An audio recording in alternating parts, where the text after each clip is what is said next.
നിങ്ങൾ ഈ പറഞ്ഞ പോലെ അത്ര കോടി ഇത്ര കോടി എന്ന് പറഞ്ഞാൽ ഞങ്ങൾ എങ്ങനെ സമ്മതിച്ചു തരും? മോഷണമല്ല, അവരറിയാതെ എടുക്കുന്നു, അവരുടെ അശ്രദ്ധ. എന്റെ പൊന്നു ദൈവമേ, കട്ടിട്ടുണ്ടെന്ന് ഇവർക്കും അറിയാം, നാട്ടുകാർക്കും അറിയാം. പക്ഷെ ഇവര് സമ്മതിക്കൂല.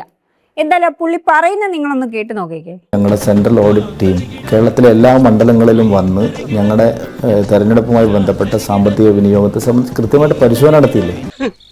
എന്റെ രൂപ 25,000 പോയത്. നീ ഒറ്റ ഒരുത്തനാണ് ഒരു കാരണക്കാരൻ. ഉള്ളത് പറ, നീ രാത്രി പിന്നെയും പോയി ആ കുഴി മാന്തിയോ? ആദ്യം നീ പണ്ടാരമടങ്ങ്, ബാക്കിയെങ്കിലും എനിക്കിതാ.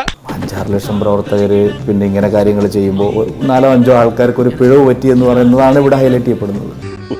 സ്വാഭാവികം. ഒരു കാര്യം ഞാൻ പറയാം, മാധ്യമങ്ങൾ കൊട്ടിഘോഷിക്കുന്നത് പോലുള്ള ഒരു സംഭവം BJP കേരളത്തിൽ ഉണ്ടായിട്ടില്ല.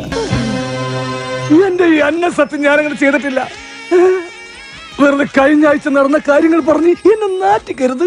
ആഹാ, അടിപൊളി. എങ്ങനെ ഇരിക്കുന്നു? എന്തായാലും പുള്ളിയുടെ ഈ സംസാരമൊക്കെ കേട്ടപ്പോഴേ എനിക്ക് ഓർമ്മ വന്നത് ഈ സീനാണ്. ഞങ്ങൾ ആദ്യമായിട്ടാണ് സാർ. നിങ്ങൾ കട്ടോ, പക്ഷെ ഞാൻ കക്കുന്നില്ല എന്ന് പറഞ്ഞോണ്ട് കക്കരുത് സാർ. ഷഡ്ഡിയുടെ മേളിൽ കയറി കോണാൻ കിട്ടരുത്.